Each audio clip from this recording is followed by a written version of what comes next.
त्यसलाई यसमा जबरजस्ती भन्ने चिज चाहिँ केही पनि छैन। त्यो चाहिँ उहाँहरूले स्वीकार गर्न नखोज्नु भएको परिणाम मात्रै हो यो भनेको चाहिँ। कुनै उत्सव लम्सालै भयो भने मलाई लम्सालै चाहिन्छ मेरो श्रीमती। नानी हेर्नु न, अब बाहुन छेत्रीको त अनुहार पनि थाहा भइहाल्छ, नानीहरूलाई त सोध्नु पनि जरुरी थिएन। यहाँ 2-4 जना चाहिँ कालो जो हुनुहुन्थ्यो उहाँहरू कामी हुनुभयो हेर्नु है। अनि मैले त्यहाँ के भन्यो भने आमा अहिलेको जमानामा त यस्तो भन्नु हुँदैन नि, तपाईँले यस्तो भनेको सुनेर पुलिस केस भयो भने त धेरै वर्ष पो सजाय हुन्छ त भने मैले। उहाँहरूले कसम कदाचित मलाई चिन्नु भएको रहेछ र आमालाई भनिदिनु भयो भने त त्यहाँ त कत्रो ठुलो कुरा। त्यहाँ त हाम्रो मनले हामीले जे सोच्छौँ त्यो सोच परिवर्तन नभएसम्म थर मात्रै फेरेर विभेद सेता जातिका व्यक्तिहरू ओर्लिनु भएको छ। उहाँहरू नबोल्ने त घरमै बसिरहनु त, काला जातिलाई पर्यायो उनीहरू मात्रै जाओस् भनेर भन्ने हो त होइन। जातीयताको मुद्दा भन्दा पनि बढी नियतमाथिको मुद्दा र मानवताको मुद्दा भएको छ। जातीय चपेटामा परेको व्यक्तिहरूले उठाएको मुद्दा भनेको हामीलाई मान्छे भनेर स्वीकार गरियोस्, नत्र त म जुन घरमा गएर बसेँ त्यो घरको कुल त्यही घरमा थियो अथवा कुन घरमा थियो होइन, उहाँहरूलाई म त्यहाँ बस्नुजेल त केही पनि भएन, कसैले पनि मैले नराम्रो सपना देखेँ भनेर आउनु भएन।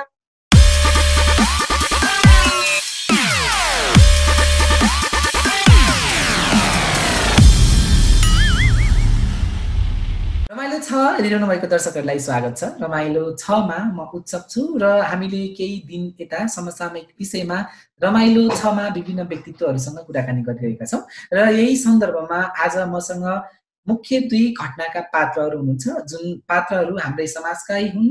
तपाईहरुकै छोरीचेली, तपाईहरुकै साथी, तपाईहरुकै कलाकार र तपाईहरुकै सञ्चारकर्मी हुनुहुन्छ।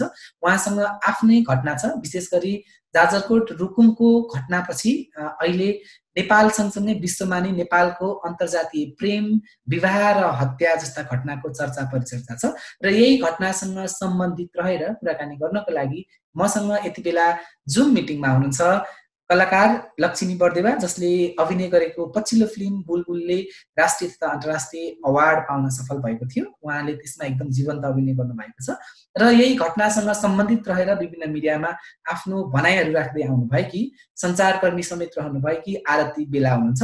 यहाँहरू दुवैजनालाई रमाइलो 6 मा स्वागत छ। धेरै धन्यवाद। आरतीजी, तपाईको म अलिकति पूरा परिचयतर्फ जान्छु है। आरती बेला भन्नुभयो, यो आरती भन्ने त अब आरती भन्ने पनि छ होइन, तर बेला भन्ने आश्चर्य लाग्यो सुन्दाखेरि। अलिकति तपाईको परिचय गहिराइमा दिनुहुन्छ?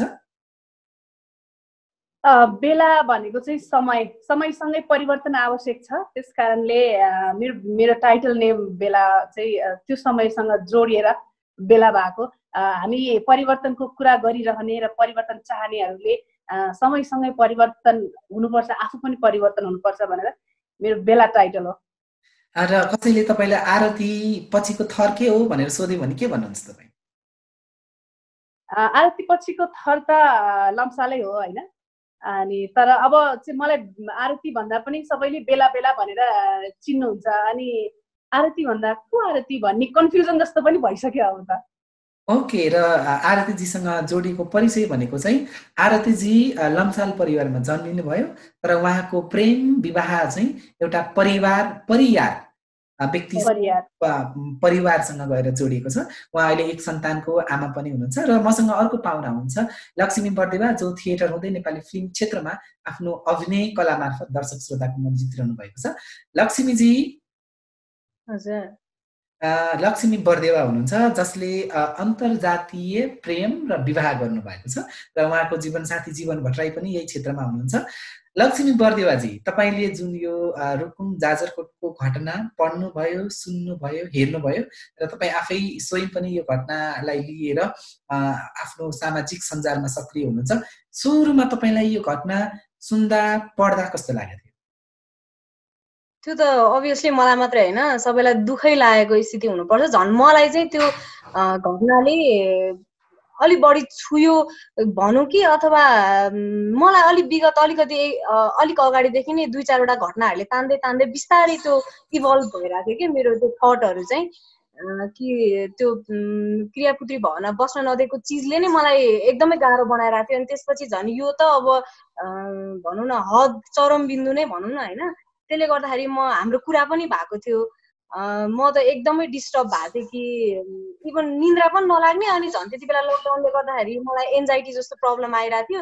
अनि यसले मलाई एकदमै गाह्रो बनाइरहेको थियो क्या त्यति बेलामा। त्यो समय अहिलेसम्म पनि सायद यो जाँदा पनि जाँदैन, नजाओस् पनि भन्छु म चाहिँ। ओके, र अहिले चाहिँ तपाईँलाई के कस्तो लागिरहेछ त्यही घटनालाई लिएर? विभिन्न खालको जस्तो समर्थन आफ्नो ठाउँमा छँदैछ, तर घटनालाई लिएर विभिन्न खालको टिका टिप्पणी र कतिपयले चाहिँ राजनीतिकरण भयो, यो घटनालाई चाहिँ जातीय रङ दिन खोजियो भनेर पनि भनिरहनु भएको छ। तपाईँ चाहिँ के भन्नुहुन्छ? कुनै पनि घटनाको सुरुवात कहाँबाट भयो भनेर बुझ्न जरुरी छ जस्तो लाग्छ क्या मलाई चाहिँ। यो चाहिँ म पनि देखिरहेको हुन्छु कि दुईवटा तर्क आइरहेको छ। एउटा चाहिँ जबरजस्ती जातीयकरण भयो भनेर भनिएको छ भने, अर्को चाहिँ अब हाम्रो सोचमा, किनकि मुख्य बिन्दु कहाँबाट सुरु भयो त भन्दाखेरि उहाँको मतलब जसलाई मारियो उहाँको जातको कारणले गर्दाखेरि यो घटनाले यो हदसम्मको लियो होइन रूप भनेपछि मुख्य बिन्दु हामीले थाहा पाउनु जरुरी छ कि उहाँको त्यो जातसँग परिवार सहमत नभएको कारणले, आफ्नो छोरी दिन नचाहेको कारणले त्यो घटना भएको हो भनेदेखि त्यसलाई यसमा जबरजस्ती भन्ने चिज चाहिँ केही पनि छैन। त्यो चाहिँ उहाँहरूले स्वीकार गर्न नखोज्नु भएको परिणाम मात्रै हो यो भनेको चाहिँ। नत्र भने त यो त सामान्य व्यक्तिलाई तपाईँले सोध्नु भयो भने पनि उसले भनिदिन्छ क्या। त्यही भएर यसमा त्यो बढी बहस गरिराख्नु पर्ने, बढी टिका टिप्पणी गर्नुपर्ने अथवा दुईटा चाहिँ नि पाटो यसको देखिनु पर्ने कारण कुनै पनि छैन क्या। यो विगतमा यो पहिलो घटना पनि होइन है, फेरि जातको आधारमा कोही व्यक्ति मारिनु पहिलो घटना होइन। तर यो यतिको हुनुको पछाडि चाहिँ यसमा सामूहिक हत्या भयो, उहाँहरूसँगै अरूहरू पनि जोडिनु भयो, नवराज विकसँगै अरू पनि जोडिनु भएको कारणले गर्दाखेरि यसको चाहिँ रूप यति ठुलो भयो। नत्र भने त यो नेपालको पहिलो घटना होइन नि त जो चाहिँ जातको आधारमा कसैको हत्या भएको छ भनेपछि यसलाई त्यो दुईटा धारणा राख्नुपर्ने आवश्यकता छ जस्तो लाग्दैन। यो एकदम क्लियर छ क्या। ओके, आरतीजी चाहिँ अब यो घटना सार्वजनिक भए सँगसँगै तपाईँले आफ्नो अभिव्यक्ति, आफ्नो कथाहरू सुनाइरहनु भएको छ र एक हिसाबले तपाईँलाई अभियन्ता, सञ्चार कर्मी हुनुहुन्थ्यो, अभियन्ताको रूपमा पनि तपाईँ परिचित हुँदै हुनुहुन्छ होइन। र हामीले पनि हाम्रो विश्वजीसँग यही जुममा कुराकानी गरेको थियौँ, घटनासँग सम्बन्धित रहेर आफ्नो कथाहरू पनि सुनाएको थियौँ। तपाईँको बुवाले त स्वीकार गर्नु भएको भइसकेको अवस्था छ, तर तपाईँको आफन्तहरू, छरछिमेकी अथवा काका काकीहरूले चाहिँ अझै पनि यो दमाईसँग बिहे गर्ने भन्ने खालको सोच राखिरहनु भएको थियो। अहिले त्यो यो बीचमा घटना सार्वजनिक भइसके पछाडि यसरी जातीय विभेद अन्त्य हुनुपर्छ, गरिनु हुँदैन भनिसके पछाडि उहाँहरूमा केही त्यस्तो परिवर्तन आएको पाउनुभयो तपाईँले? अब यो बीचमा हामी यसै पनि सम्पर्कमै छैनौँ, अनि त्यस कारणले पनि मलाई उहाँहरूको त्यो सोचमा परिवर्तन आयो कि आएन अथवा के सोचिरहनु भएको छ भन्ने कुरा ठ्याक्कै थाहै भएन, किनभने हामी सम्पर्कमै छैनौँ। अनि अब हामी अहिले त लकडाउनले पनि होला क्वारेन्टाइनमै, सबैजना होम क्वारेन्टाइनमै हुनुहुन्छ, कोही निस्किने आवत जावत गर्ने पनि कुरा रहेन। अनि त्यस पछाडि कसले के सोचिरहेछ भन्ने जुन एउटा यदि ठुलो हुन्थ्यो, खुल्लै हुन्थ्यो देश, यसरी लकडाउनमा हुँदैन थियो भने हाम्रो यो समूहमा छलफल हुने, ओल्लो पल्लो घर छलफल हुने, छरछिमेक भेटघाट छलफल हुँदाखेरि के मान्छेहरूले ओहो यस्तो भयो, यस्तो हुनु नपर्थ्यो, मैले पनि यस्तो सोच्थेँ, अब त यस्तो गर्न हुन्न भन्ने त्यस्तो सोच आउँथ्यो होला, कुराकानी हुन्थ्यो होला। तर अहिले ठ्याक्कै अहिले यो बेला चाहिँ बन्दका कारणले पनि कसले के सोचिरहेछ भन्ने चाहिँ ठ्याक्कै छुट्याउने गाह्रो छ अहिले। ओके, र तपाईँको अहिले चाहिँ तपाईँको दिमागमा यो घटनाको बारेमा आफै पनि बहस गरेर हिँडिरहँदाखेरि के कुरा खेल्छ? जस्तो तपाईँको आफ्नै विगतका घटना परिघटनाहरू तपाईँ कतिको सम्झनुहुन्छ आरतीजी? मैले यो घटना भइसकेपछि अहिले हिजो आज सम्झिरहेको मान्छेहरू यसरी कठोर कसरी हुन सक्छ? 6 जनाको सामूहिक हत्या हुन्थ्यो, म सामूहिक हत्या नै भन्छु। त्यो त्यत्रो गर्ने, सामूहिक हत्या गर्ने आँट कहाँबाट आयो मान्छेलाई भन्ने त्यो मात्रै खेलिरहन्छ मेरो दिमागमा। छोरी दिने नदिने प्रेमका कुरा अर्को पाटोमा राख्नु, तर व्यक्ति हत्याको अधिकार कसले दियो भन्ने यही प्रश्न मात्रै दिमागमा घुमिरहन्छ मेरो। ओके, र लक्ष्मीजीको चाहिँ जस्तो तपाईँ आफैले पनि आर्टिकल लेख्नु भएको थियो रमाइलो छको लागि नै, अनि तपाईँको कथाहरू चाहिँ अनलाइनहरूमा पनि आइरहेको थियो होइन।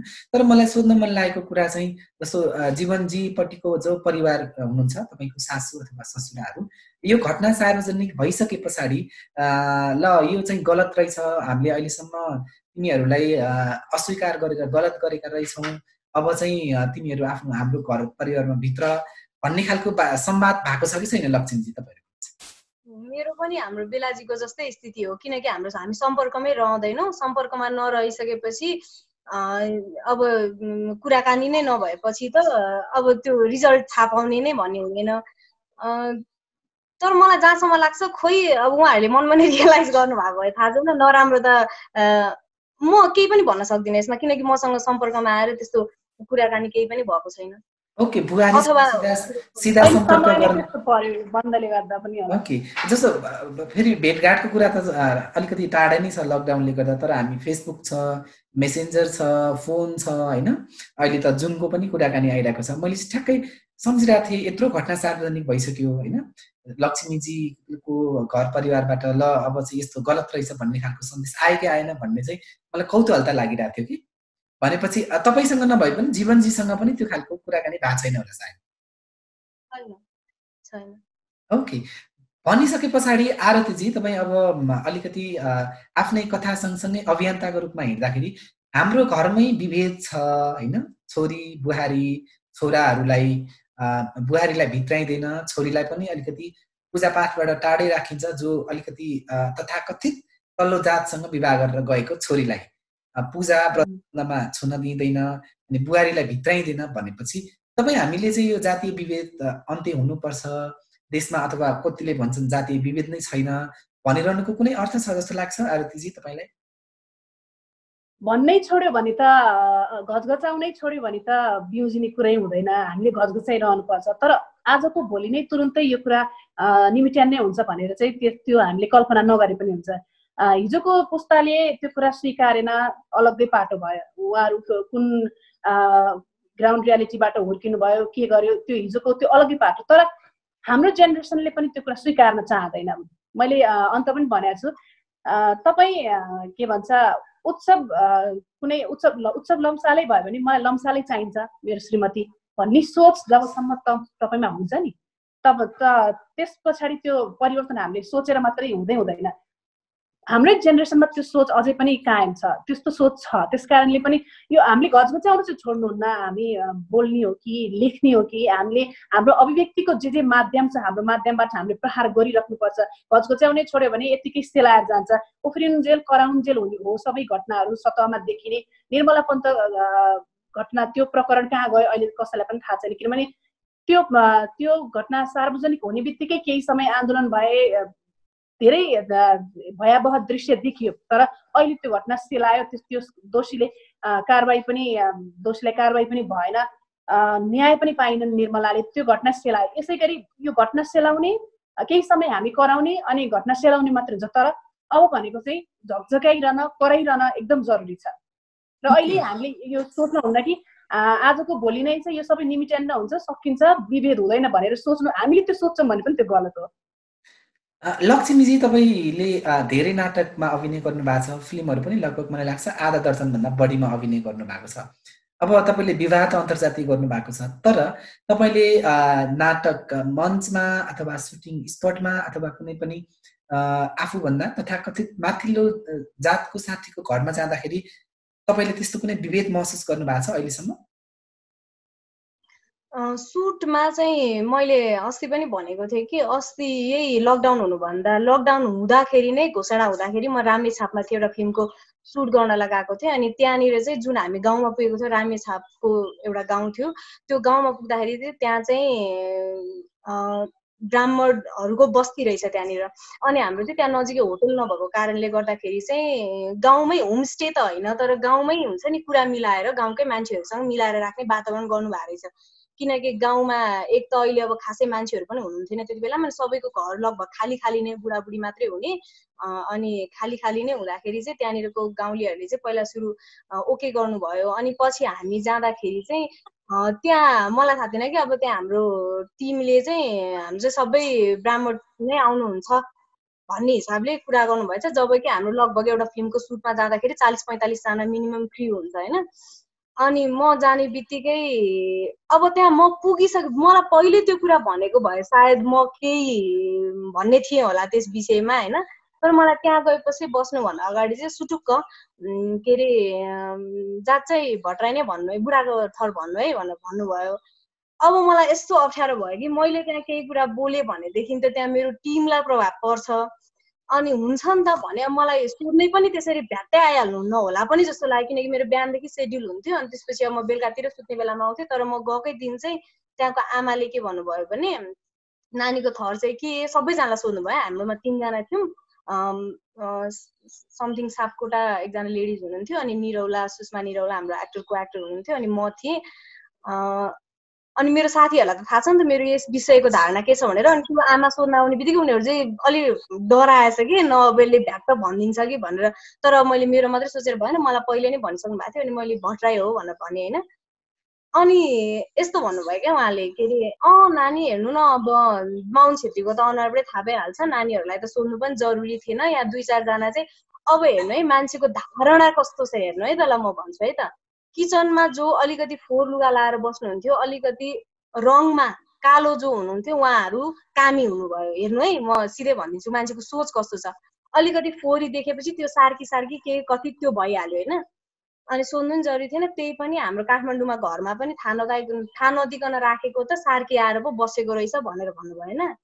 अनि मैले त्यहाँ के भन्यो भने, आमा अहिलेको जमानामा त यस्तो भन्नु हुँदैन नि, तपाईँले यस्तो भनेको सुनेर पुलिस केस भयो भने त धेरै वर्ष पो सजाय हुन्छ त भने मैले। त्योभन्दा बढी मैले अब के भन्नु त्यहाँ होइन। अनि उहाँले त्यसपछि चाहिँ जातको कुरा गर्नु भएन, तर के भन्नु भने होइन कुरामा कुरा आउँदा कुरा गरेको नि भन्नु भने, जात सात के हुँदैन आमा भने। अब मलाई त्यहाँ मेन्टली के टेन्सन हुन थाल्यो भने, मलाई त्यहाँ अब मैले ढाँट्न त ढाँटेँ, अब म त ढाँटेर मिसिएर मैले जित्ने होइन क्या त्यहाँनिर। मलाई यति हिंसाबोध भइरह्यो कि दिनदिनै होइन, जो पिँढीमा आएर बसे पनि होइन, के जातको मान्छे आयो होला घरैभरि, गाउँको अरू मान्छेहरू पनि त्यहाँ आएर त्यहाँ कुरा हुन थालेको मैले सुन्न थालेँ। अनि सुन्न थालेपछि मलाई कस्तो फिल भयो भने, मैले त्यहाँ गएर प्रोडक्सन म्यानेजर प्लस डिरेक्टरलाई पनि के भन्यो भने, दाइ यहाँ त यस्तो यस्तो कुरा भइरहेछ, यो त सबैजनालाई अप्ठ्यारो पर्ने कुरा हो हेर्नु। अब मलाई समस्या के भने, लकडाउनको प्रभावले गर्दाखेरि उहाँको नातिनी जो यहाँ डक्टर नर्स समथिङ के हुनुहुन्थ्यो, नातिनी बुहारीहरू गाउँमा जाने हुनुभयो। उहाँहरूले कथम कदाचित मलाई चिन्नु भएको रहेछ र आमालाई भनिदिनु भयो भने त त्यहाँ त कत्रो ठुलो कुरा, त्यहाँ त ठुलै घटना हुन सक्ने सम्भावना हुन्छ नि त। त्यहाँ त उहाँहरूले जब कि हामी छेत्रीले छोको पनि खाँदैनौँ भनिरहनु भएको छ, उहाँहरूको घरमा मलाई त यति गाह्रो भयो कि यस्तो कुराहरूले चाहिँ क्या, जसले त्यहाँनिर व्यवस्था मिलायो उहाँहरूलाई यो यति ढाँटे पुगी त हाल्छ नि भनेर सामान्य लाग्ला। तर त्यसले मेरो मनस्थितिमा त्यहाँ 10 दिन बस्नुन्जेलसम्म मलाई के असर पार्यो, त्यो मानसिक घाटा चाहिँ कसैले पनि बेहोर्न सक्दैन के। अनि यो आवरण हेरेर एनालाइसिस गर्ने चलन छ नि त हाम्रो। छ त्यो छ होइन। तर उहाँहरूले मलाई पत्याउनु भयो कि म ब्राह्मण छेत्री समथिङ के मैले भट्टराई भनेको थिएँ, उहाँहरूले पत्याउनु भयो कि म त्यो हो भनेर होइन। तर जो चाहिँ फेरि पुरी मतलब बाहुनै हुनुहुन्थ्यो अथवा अरू नै कास्टको हुनुहुन्थ्यो, उहाँहरूलाई चाहिँ फेरि त्यो वर्णले गर्दाखेरि त्यस्तो भनिरहनु भएको थियो। भनेपछि होइन, यो चाहिँ कस्तो भने, हामीले एउटा कुरा के बुझ्नु जरुरी छ, इभन यो टिमले अब अहिले चाहिँ मैले निर्णय के गरिसकेँ यो घटनापछि भने, अब म फर्केर त्यो गाउँमा जानु पर्यो भने मैले टिमलाई क्लियरली कि मलाई बस्ने खाने होटलको व्यवस्था हुनु पर्यो, नत्र म त्यसरी जान्न। अब म यसको अडान मसँग छ होइन।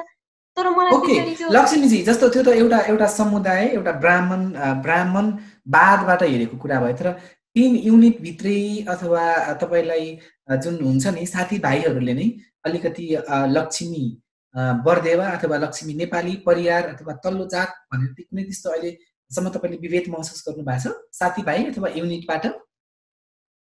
मलाई चाहिँ के लाग्छ थाहा छ, जस्तै हामी जहिले पनि डिरेक्ट वेको कुरा गर्छौँ क्या। मैले कसैलाई यसरी औँला उठाउँदा चाहिँ औँला उठेको भयो, अनि यो पनि होइन ल, मैले अहिले भनिरहँदाखेरि नराम्रो सुनिन सक्छ, तर त्यो पनि उहाँहरूले विचार नपुर्याएर मलाई परेको असर हो, त्यो टिमले नै पारेको असर हो क्या।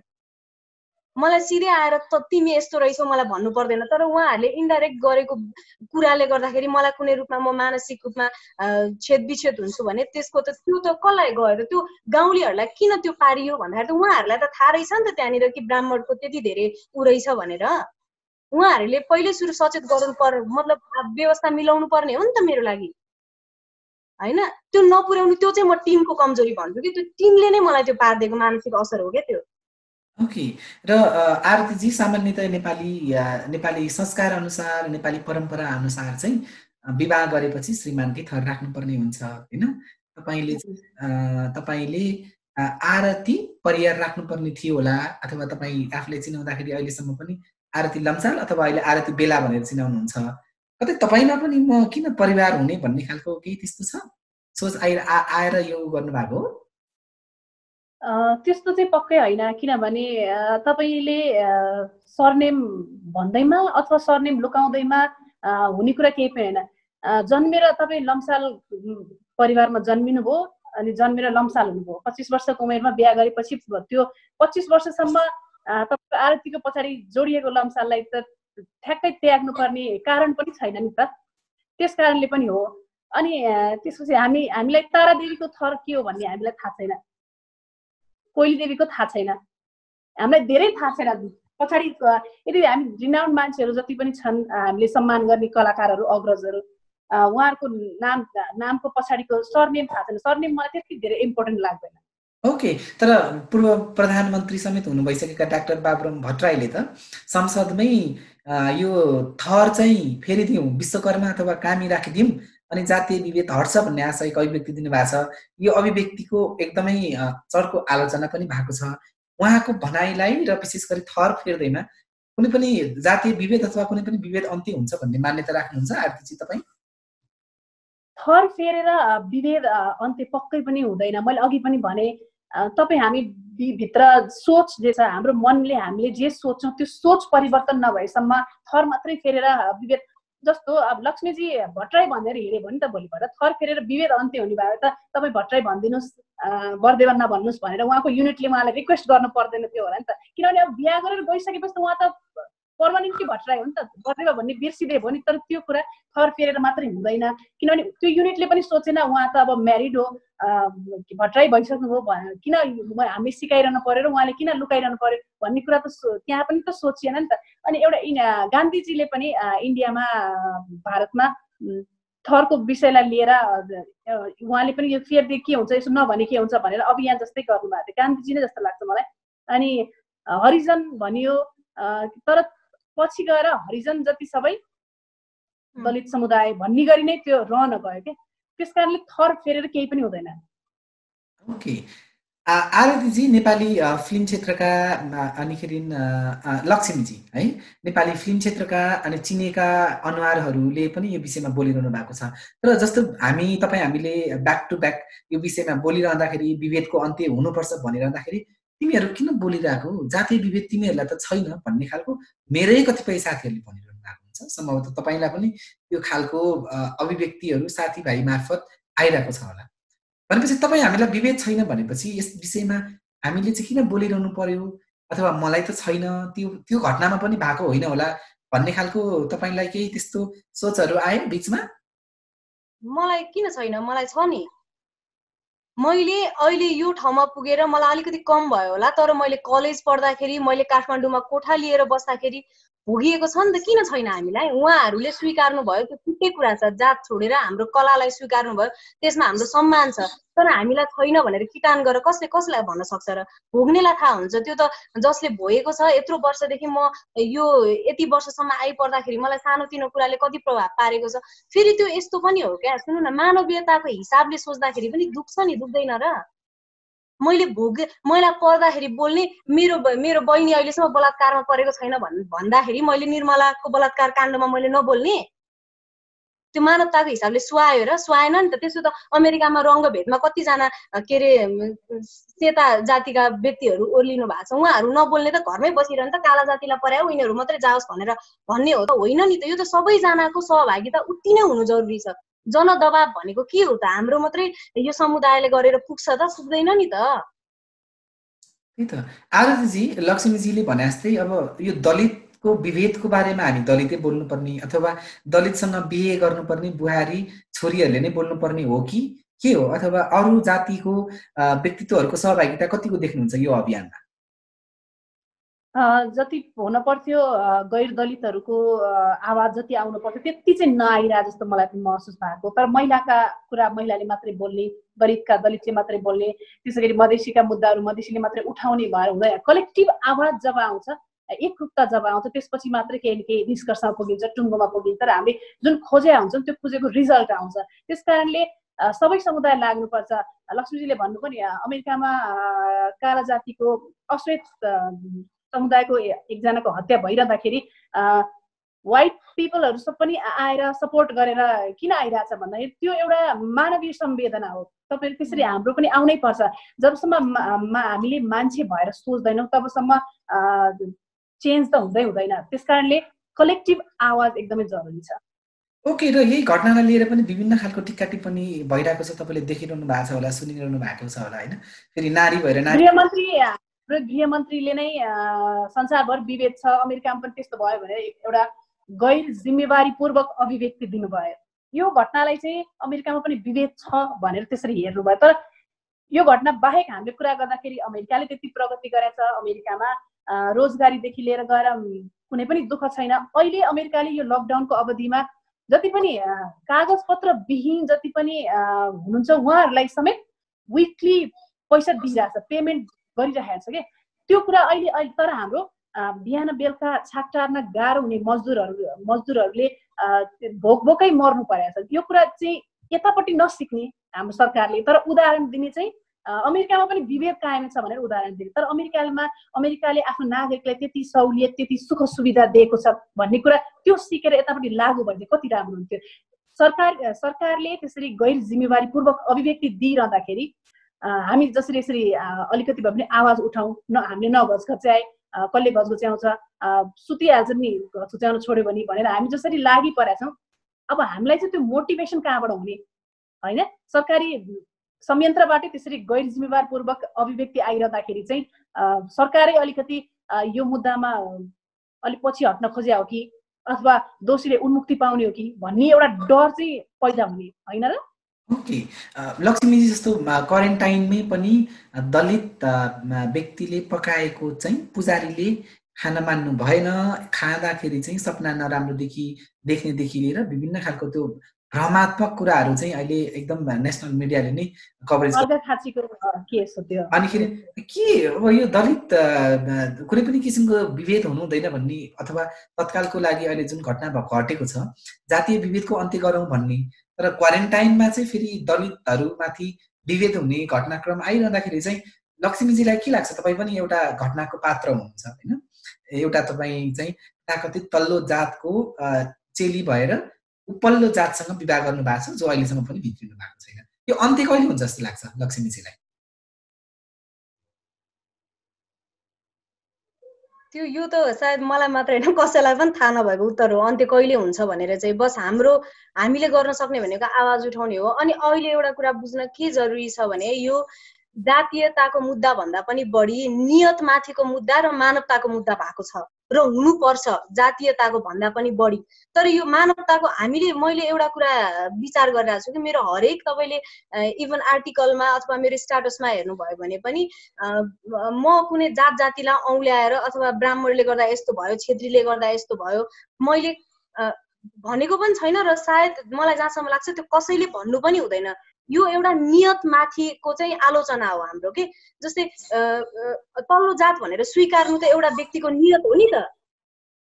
उसलाई आफू ठुलो बन्नु पर्ने छ, उसको अहमताको परिणाम हो त्यो नियत चाहिँ क्या। त्यही भएर जस्तै मानौ अब यत्रो कुरा भइरहँदाखेरि पनि कुनै तल आएर चाहिँ तपाईँहरूले चाहिँ यावत कमेन्टहरू आउँछ के भनेको हामी ब्राह्मण जस्तै हुन पाऊँ अथवा क्षेत्री जस्तै हुन पाऊँ भनेर भनेको कहीँ पनि होइन। सबैजना भनौँ न अहिले यो जातीय चपेटामा परेको व्यक्तिहरूले उठाएको मुद्दा भनेको हामीलाई मान्छे भनेर स्वीकार गरियोस् र जातीय आधारमा भेदभाव नहोस्, बस यति। हामीलाई मानवता जस्तो अस्तित्व चाहियो मात्रै भन्न खोजेको होइन। र अहिले हुन त यो जनावर मरेको विषयमा बोल्न नहुने भन्ने त होइन, तर जनावर एउटा मरेको विषयमा बोल्ने मान्छेतिर सामूहिक हत्या भएको विषयमा बोलेका छैनन्। यो मैले धेरै देखेको छु क्या। भनेको जनावर जति पनि अस्तित्व ठान्या रहेनछ नि त होइन। त्यही भएर उहाँले त्यो सपना नराम्रो देख्नु भनेको चाहिँ उहाँलाई त्यो नियतले त्यो कब्जा गरिसकेको छ कि भित्र उहाँको मनस्थितिमा त्यो चिज यसरी कब्जा भइसकेको छ कि। नत्र त म जुन घरमा गएर बसेँ त्यो घरको कुल त्यही घरमा थियो अथवा कुन घरमा थियो होइन, उहाँहरूलाई म त्यहाँ बस्नुजेल त केही पनि भएन, कसैले पनि मैले नराम्रो सपना देखेँ भनेर आउनु भएन। उहाँहरूले त्यो मलाई किन स्वीकार गरिदिनु भएको थियो, मलाई मान्छे भनेर स्वीकार गरिदिनु भएको थियो क्या यो चिज। त्यही भएर उहाँलाई न सपना देख्यो न के भयो। म किचनबाट बाहिरै मैले पानी के अरे आन्टी मलाई पानी ल्याइदिनु भनेर भित्र गएर गर्नु आफै भनेर स्वीकार गरेर हो नि त। म भित्रै गएर पानी लिएर आएको, उहाँहरूले न काम्नु भयो न केही गर्नुभयो, केही पनि गर्नु भएन त होइन। त्यो हामीले कसैको पनि धार्मिक आस्थामा चाहिँ प्रश्न उठाउन म त त्यसरी गर्न पाइँदैन होला। तर त्यो मनस्थिति नै हो क्या सबभन्दा ठुलो कुरा। तपाईँले मानिदिनु भयो कि सबै बराबर हो, कसैले मानिदियो भने त्यहाँ केही पनि हुँदैन, मानेन भने त्यहाँ हुनुपर्ने जति सबै त्यहीँनिर हुन्छ क्या, नहुनुपर्ने नि त्यहीँनिर। आरतीजी हामी एकदम कुराकानीको अन्त्यतिर पनि छौँ। अब यो जातीय विभेद, कुनै पनि विभेद चाहिँ कसरी हटाउन सकिन्छ, यसको मूल जड के हुन्छ होला? हामी अहिले सर्वश्रेष्ठ प्राणी भनेर मानव प्राणी भन्छौँ होइन, र विश्वमा पुरुष महिला अथवा अरू कुनै लिङ्गहरू होलान्, र हामी मानव जाति हुन् त सबैजना होइन। यसको मुख्य समस्या कहाँ देख्नुहुन्छ तपाईँ, र यो चाहिँ कसरी, यो विभेद मुक्त समाजको कसरी निर्माण गर्न सकिन्छ? एकदम सर्टकटमा लक्ष्मीजीले भन्नुभएको जस्तै सबैजना मान्छे हो भनेर स्वीकार्नुपर्छ सबैजनाले। जस्तो नवराज विकको लगायत अन्य 6 जनाको हत्या भयो र नवराज विक सँगसँगै उसको परिवारको सपना अनि त्यस पछाडि उसको वंश सबै सकियो। अनि अर्को एकजना गोविन्द साई, उहाँको पनि 8 महिनाको छोरा, त्यसै गरी 18 वर्षकी श्रीमती। त्यो छोराले त बाउ भन्न सिकेकै छैन, बाउको अस्तित्वै रह्यो। यो कुरामा चाहिँ हामीले पक्ष र विपक्ष बसेर, हाम्रो मान्छेको एउटा नेगेटिभ पाटो के हो भने हामी कि त पक्षमा उभिन्छौँ कि विपक्षमा उभिन्छौँ। हामी न्युट्रल भएर त्यो कुनै पनि घटनालाई हामी न्युट्रल भएर हेर्दैनौँ। यही विषयलाई पनि न्युट्रल भएर हेर्ने हो र एज अ मान्छे भएर हेर्ने मात्रै हो भने पनि धेरै परिवर्तन आउन सक्छ, धेरै चेन्ज। कम्तीमा हामी भोलि त्यो विधवा श्रीमती र त्यो टुरो बाबु बिनाको बच्चाको त्यो पाटोबाट हामी हेरौँ न, नवराज विकको परिवारको बाबुमा भएर हेरौँ न। अनि त्यस पछाडि अनि बल्ल चसक्क हुन्छ क्या मनमा। अहिले त्यत्रो 18-20 जनाको समूह आयो, उनीहरूलाई फुलमाला लाएर स्वागत गर्ने त मरे ठिक भयो भन्ने एउटा समूह पनि छ। यो हामी सोसियल मिडियामा एकदम देख्न सक्छौँ व्यापक। अनि अर्को समूह चाहिँ पुरै पक्षमा छ। पुरै पक्ष पनि होइन, विपक्ष पनि तपाईँ एक फेरि बिचमा बसेर हेर्नुहोस् होइन, दुईटा तुलो बराबर राखेर हेर्नुहोस्, मान्छे भएर सोच्नुहोस्। अनि बल्ल नवराजको बाबुमा भएर सोच्नुहोस् र त्यो विधवा श्रीमतीको श्रीमती भएर सोच्नुहोस्। त्यति बेला थाहा हुन्छ कि त्यो मानवीयता कहाँ गयो भन्ने थाहा हुन्छ। र अलिकति कहीँ कतै त्यति बेला छुन्छ भने अनि बल्ल परिवर्तनको घन्टी बल्ल त्यहाँबाट बज्छ कि अलिकति सङ्केत त्यहाँबाट हुन्छ। तपाईँ हाम्रो जेनेरेसनले जबसम्म हामी सबै मान्छे हौँ, मलाई मेरै जातको चाहिन्छ, बिहा गर्नलाई तिम्रो घरमा जेसुकै गर तर मलाई मेरै जातको चाहिन्छ भनेर जबसम्म तपाईँको अडान तोड्नुहुन्न नि तबसम्म परिवर्तन सम्भव छैन। कम्तीमा मान्छे भएर सोचौँ र त्यो अडान तोडौँ, अनि त्यस पछाडि बिस्तारै हुन्छ परिवर्तन। एकैचोटि त हामीले पनि मागे होइन, एकैचोटि हुँदा पनि हुँदैन। थ्याङ्क यू सो मच लक्ष्मीजी, आरतीजी, यहाँहरूले आफ्नो कथा पनि सुनाउनु भयो, अभिव्यक्ति पनि दिनुभयो। र तपाईँहरू दुईजनाले भने जस्तो यो एकैचोटि परिवर्तन हुँदैन, समय क्रमसँगै हुन्छ।